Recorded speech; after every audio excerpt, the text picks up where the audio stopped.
project.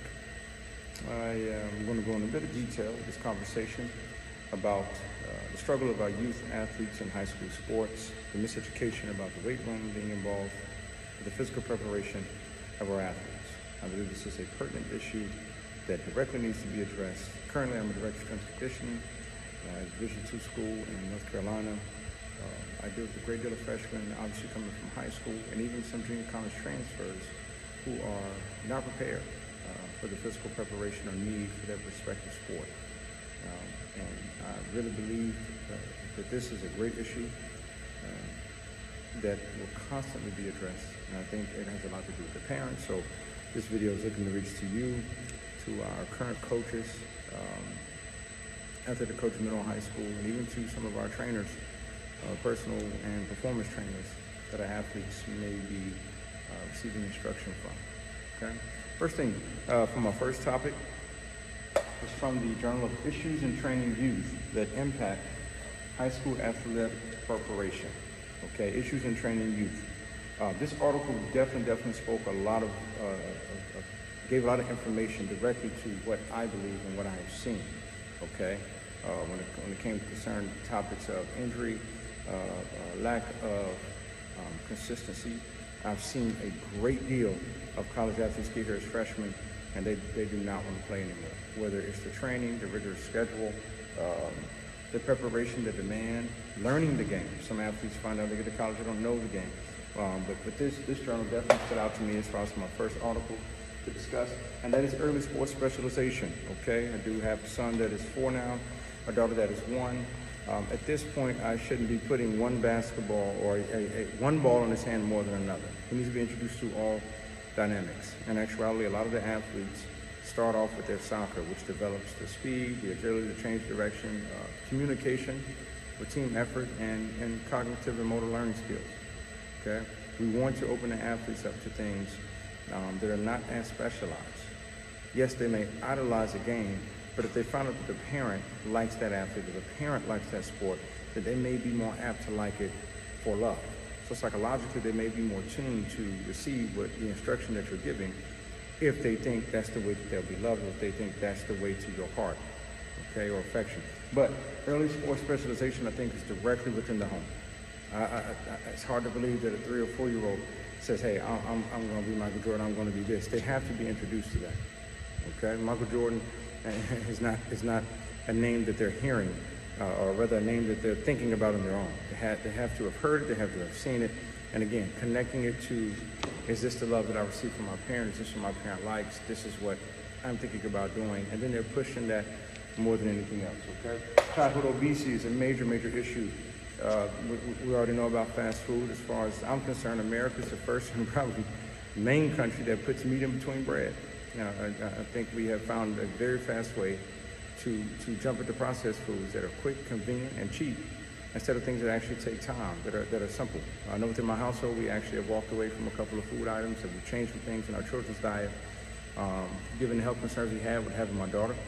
And it's definitely made a change in our household, and in our family, we're going to follow that, okay?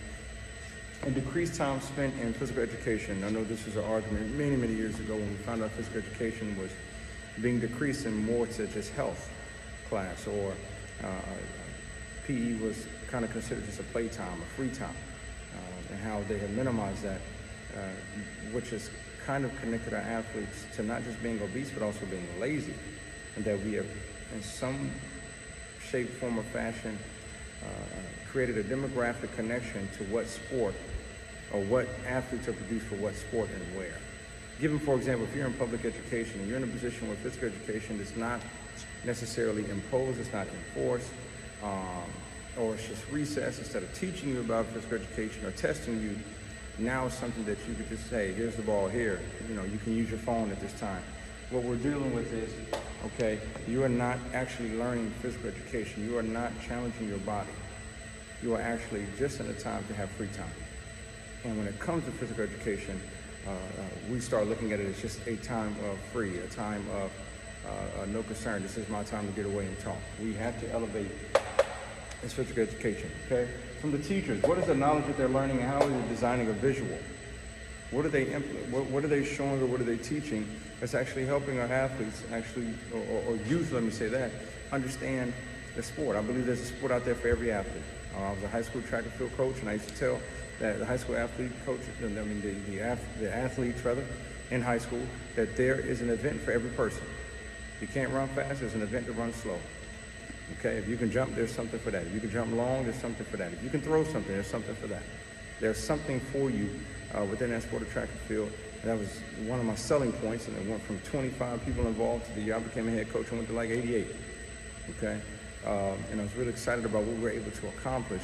But I made sure that there was proper knowledge of the sport that I was coaching, and also giving a visual. And also what we mean is, what are we selling when it comes to PE? Are we creating visuals and where they see treadmills and they see machines and they're not actually seeing dumbbells, jump ropes, climbing the rope? I'm an old guy, but I remember climbing the rope to the top.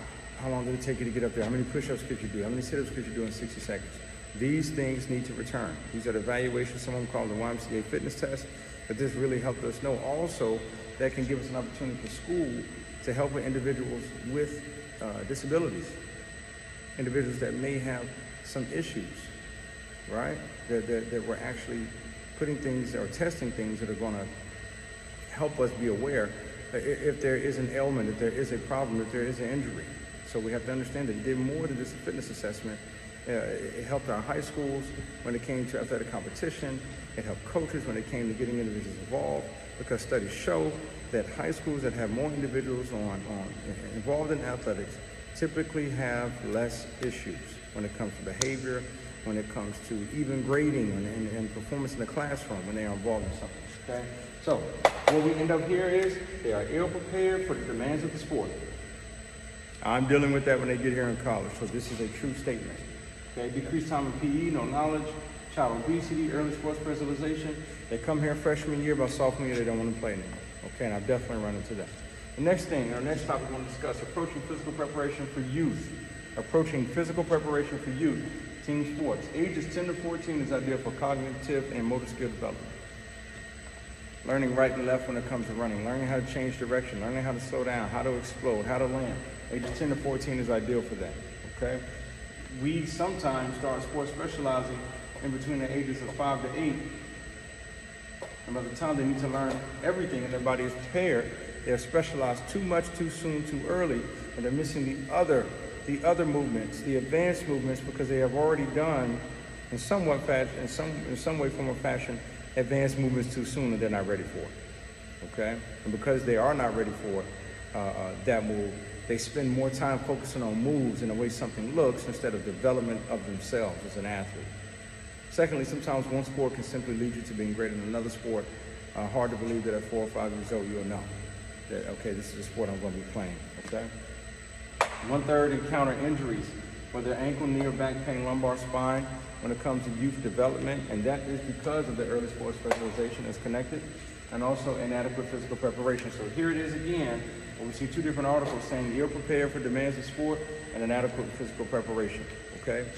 We have to watch ourselves in this early sports specialization that is endangering our athletes and putting them in a position where not only are they not interested in other sports, they don't ultimately end up competing after high school. They quit somewhere between the ages of 14 and 16.